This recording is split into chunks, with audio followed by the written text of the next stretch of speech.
नमस्कार। आज मैं आप सबसे वेट लॉस के विषय में बातचीत करना चाहूँगा। हमें पता है कि वेट लॉस बहुत ज़रूरी है, पर मुश्किल है।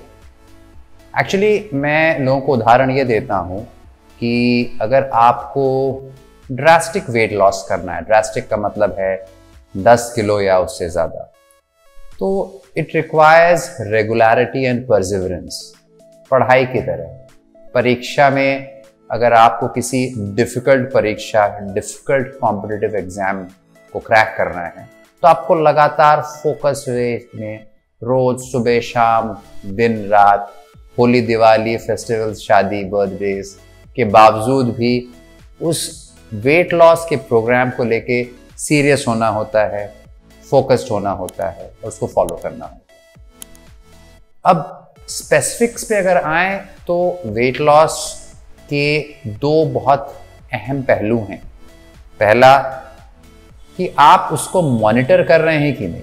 तो अगर वेट लॉस करना है तो you must have a digital weighing machine in your personal toilet या बेडरूम, कि आप डेली सुबह शाम अपना वेट मॉनिटर करें। जैसे कि आप पढ़ाई कर रहे हैं पर अगर आप टेस्ट नहीं दे रहे हैं, एग्जाम्स नहीं दे रहे हैं, तो आपको पता नहीं चलेगा कि जो आप पढ़ाई कर रहे हैं वो सही है या नहीं। इसी प्रकार से अगर आप वेट लॉस पे सीरियस हैं और उसको डे टू डे मॉनिटर करना चाहते हैं तो digital weighing machine is very important. Second aspect है ये लॉस पे क्या करना है, किस चीज़ पे ध्यान देना है। तो दो इंपॉर्टेंट पहलू है। पहला diet. I think weight loss के लिए 70% इज डाइट। डाइट का मतलब नहीं है कि क्रैश डाइटिंग करें, हम खाना पीना छोड़ दें, but a planned scientific diet जिसके लिए आपको एक डाइटिशियन से हेल्प लेना होगा। और सेकंड पार्ट इज एक्सरसाइज, क्योंकि एक्सरसाइज से आप कैलोरीज भी बर्न करते हैं प्लस अपने मेटाबॉलिज्म को किक स्टार्ट करते हैं, जिससे क्या होता है कि आप जो भी खा रहे हैं वो प्रॉपर वे में डाइजेस्ट हो जाता है। तो अगर हम डाइट पे आए तो definitely you need to consult with a good dietitian जो एक्सपीरियंस्ड हो, आपके एज को, आपके डिजीजेस को समझे।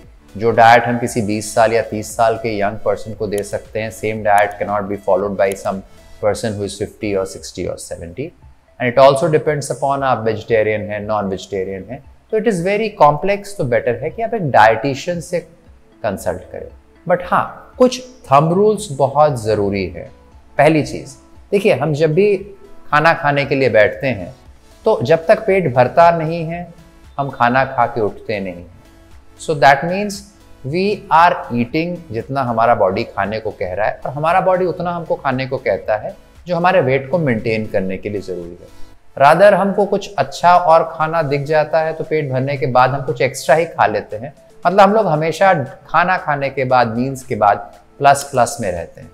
तो वेट लॉस के लिए एक बहुत इंपॉर्टेंट प्रिंसिपल है कि पेट पूरा भरने से पहले आप उठ जाएं। मतलब आपका पेट 70 to 80% भरा है तभी आप उठ जाएं। At that point of time आप खाने को बंद करें। So it needs a lot of self discipline, बहुत ज़्यादा फोकस चाहिए, बट ये आपको करना होगा। और दूसरी चीज़ कि अपना मील टाइमिंग्स फिक्स कर ले। It has to be just 3 meals a day. बीच में कोई चाय नाश्ता, स्नैक्स, बिस्किट, नथिंग। हाँ, बीच में भूख लगे तो आप ग्रीन टी, गर्म पानी, सैलड वगैरह ले सकते हैं। But what is very important is 3 meals a day, जो एक डाइटिशियन प्लान करके आपको दे, जो आपके एज, आपके नॉर्मल डाइटरी हैबिट्स और आप किस एथनिसिटी को बिलोंग करते हैं उस पे प्लान हो। और खाते समय you should have some 10-20% empty stomach when you get up. जब तक आपका balance, rather bank balance minus में नहीं होगा, अकाउंट से पैसा कम नहीं होगा, इसी प्रकार से मील के बाद आपकी जो एपेटाइट है अगर माइनस में नहीं होगी, वेट लॉस नहीं होगा। So this is the general thumb rule. I hope this helps. For details you must consult professionals. Thank you.